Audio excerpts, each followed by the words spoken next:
ইলিয়াস কাঞ্চন সাহেব, সবাই বলে রাগী। ইলিয়াস কাঞ্চন সাহেব আমারে কোনো দিন কোনো রকমের কোনো কথা কেন আমারে কোনো রকম কোনো কিছু আমার চাহিদা নেই, তবে যতটুকু ভেজাল ছাড়া পারো একটু আমারে খাওয়ানোর চেষ্টা করো, এই ছাড়া আর কোনো। তবে হ্যাঁ, কাঞ্চন সাহেব শুটিং থেকে কইতো যে এখন শটটা রাখো, আমি একটু নামাজ পড়ে চেটে খাইয়ে নিব, তারপরে শট দিব।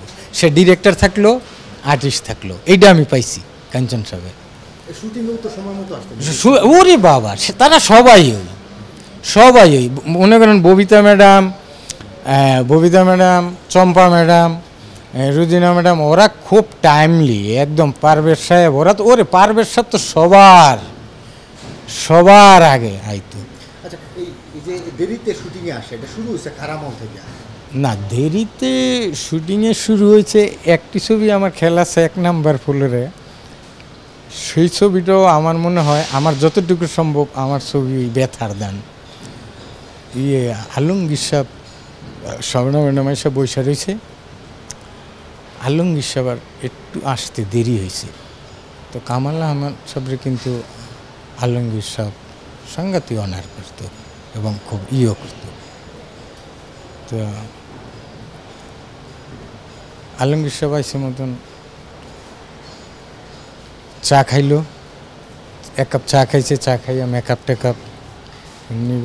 তুমি মেকআপ নিও না, আলমগীর সাহেবরা কইতেছে আপনি মেকআপ নিয়েন না, আপনি চা খান। তো আমার মনে হয় আলমগীর সাহেবের খবর হয়ে গেছে, বুঝতে পারছে আলমগীর সাহেব। তো পরে ওই দিন আর শুটিংটা করে নাই, কইছে যে আজকে একটু সমস্যা আছে, আজকে শুটিং প্যাক আপ করে দিছি।